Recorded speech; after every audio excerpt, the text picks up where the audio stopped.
What's up, guys? BioHRay here, and I'm joined today by Soothsayer 57. Igan Rowe. And FlapNasty.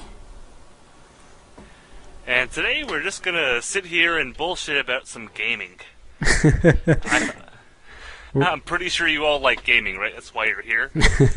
We're gonna be doing a nice little test podcast here. I don't know. See how this works out. Yep, see how everything goes out. Get a little editing in the process. See how it goes. So, what are you guys playing these days? I've been playing a shit ton of Portal 2. Portal 2. I think that's the game everyone's Xbox at the moment. I've been playing a lot of Outland as well. Well, it's definitely one of the games in everyone's Xboxes. I mean, you cannot deny that Mortal Kombat, quote unquote 9, is also a big game right now. Yes, I can't wait to try that one out. It looks very fun.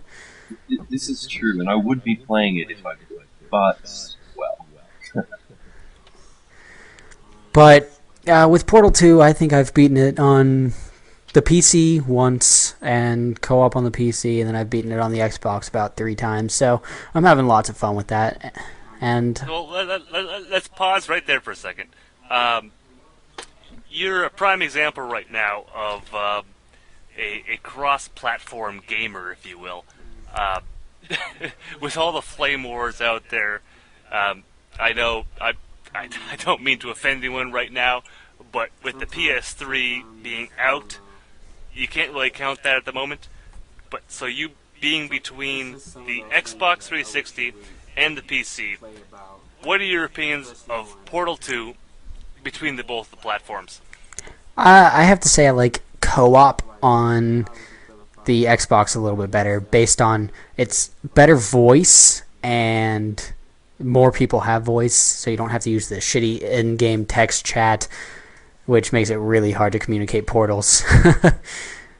And then, well, what about the whole concept of being able to mark targets in that? yeah, Does that make a difference? that helps out a lot, but still, it's sometimes hard to communicate exactly what you want them to do with their portals.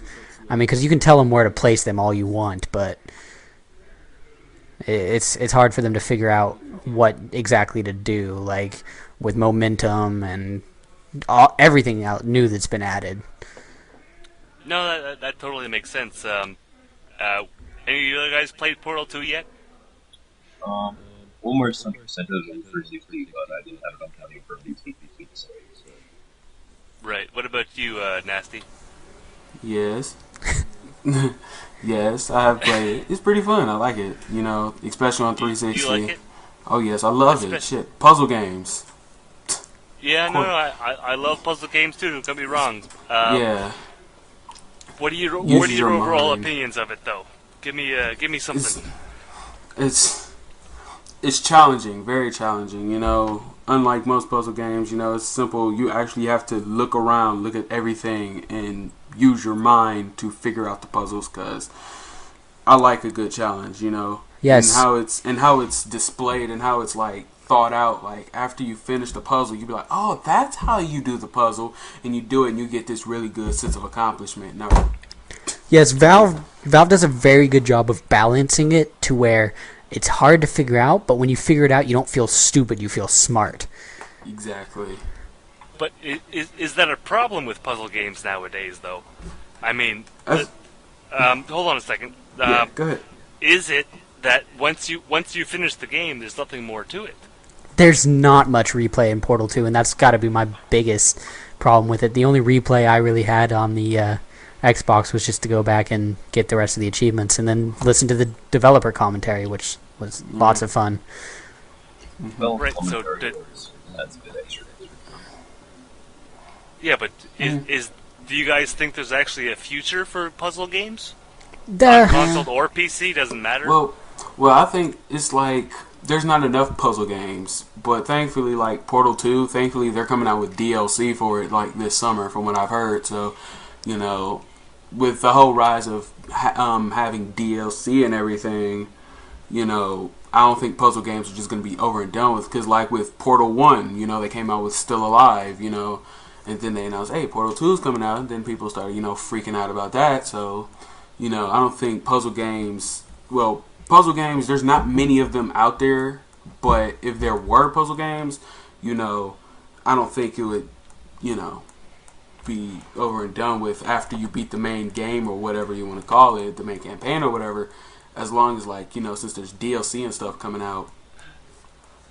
Yeah. Well, absolutely. I mean, I think that's the whole purpose of DLC these days, to extend the longevity of existing games, whether they're puzzle games or not. And don't get me wrong, I absolutely love Portal. I love the first one. In fact, I played the Orange Box version, I played the Still Alive version, and I bought Portal 2. I love that game so much.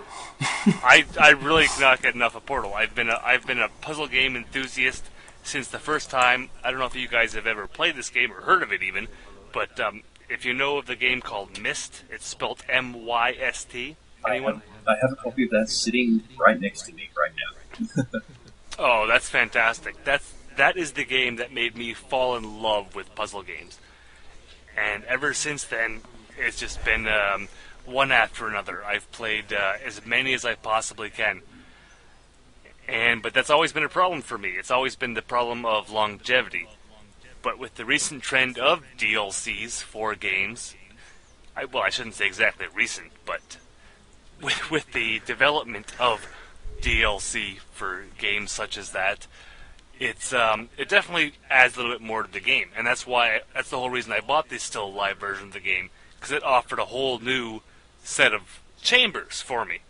And achievements. And achievements. Let's never forget about achievements. They're very important. But it offered me 14 extra advanced quote-unquote chambers, even though the first probably 8 or 10 were not exactly what I would call advanced. But that's just... I agree that DLC definitely increases the longevity. I think if they continue to support Portal 2 with DLC, then it can continue to thrive on the Xbox. And one thing that I think that they should do, at least on PC or on PC and Xbox and PS3, they should release a level editor, because that always increases the longevity of a puzzle game. Yes. Well, you absolutely know with a developer like Valve that they're going to introduce a level editor, at least for the PC version. That's always been their main focus. And don't get me wrong, it's a great thing. It's a little unfortunate that the quote-unquote big companies like Microsoft and Sony don't really support things like free DLC and stuff like that. But the PC guys definitely have the advantage there on the at least on the Valve side when it comes to extra content, extra ability to edit stuff in game or create new content. I mean, we all saw it with Left 4 Dead and Left 4 Dead 2. They're just a fantastic developer that always supports their games no matter what, no matter how old. This is true.